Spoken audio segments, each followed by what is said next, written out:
And joining me live now is Nationals Senate Leader Bridget McKenzie. Bridget, thanks for joining us. Just following on from that, do you think that PNG will listen to China or to us? Well, that's a matter for PNG, Kenny. Great to be with you. And I'm hoping that the Prime Minister and Australia can land this deal, this historic treaty with PNG going forward. I think it was a bit rushed, obviously, to get it to the table. We didn't have the usual official to officials agreement, it seems, given that it hasn't actually been signed off when the two leaders were sitting down. But thanks for the free advice, Chinese Communist Party. But I'm pretty sure PNG will be looking after their own long-term interests, and we've always had a great partnership. We want to secure that into future decades.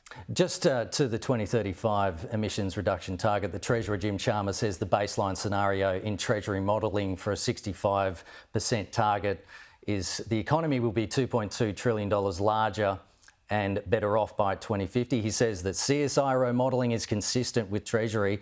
Do you accept that modelling? Oh, Kenny, talk about Labor maths. I wouldn't be putting money on Labor hitting their 2035 target. Labor maths has got them basing their 2035 target on their failed 2030 target.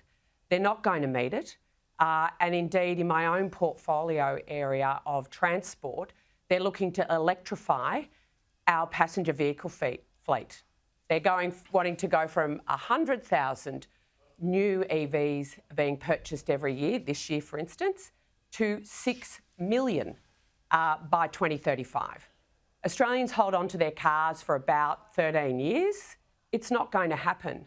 And indeed, it is the cars that Australians need and love to drive, their four-wheel drives, their utes, their SUVs, that are actually going to be unaffordable under Labor's plan to drive Australians into the EV market. So I have huge concerns about the credibility of Labor's 2035 target because they've failed to meet their 2030 target. So you think the range of 62% to 70%, it can't be done? It can't be done. Like, I was out yesterday in a community of Dedarang, just out of Wodonga. They're getting a battery project that the Premier announced from Beijing.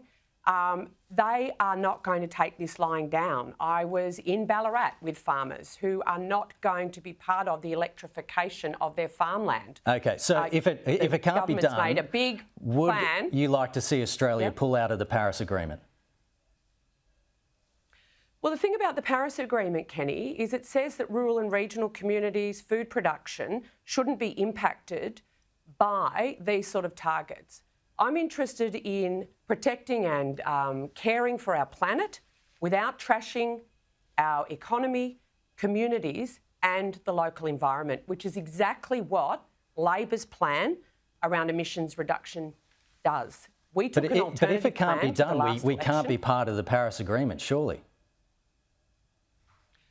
Well, Kenny, it can't be done like Labor's doing it. Are you seriously telling me, is Labor seriously telling the Australian public that they're going to rush out in their millions over the next 10 years to purchase a new EV? Most Australians don't buy a new car in their entire lifetime. The cars that we need and love to drive to tow horse floats, to tow your trailer camping, to get to and from work if you're a tradie, those cars are petrol and diesel. So do we stay in the Paris Agreement? They are going to be unaffordable under this plan. Well, Kenny, we've got a process internally. Okay. We don't think Labor's plan is credible and we don't support it. Okay. Bridget McKenzie, appreciate your time this morning. Thanks. Have a great weekend.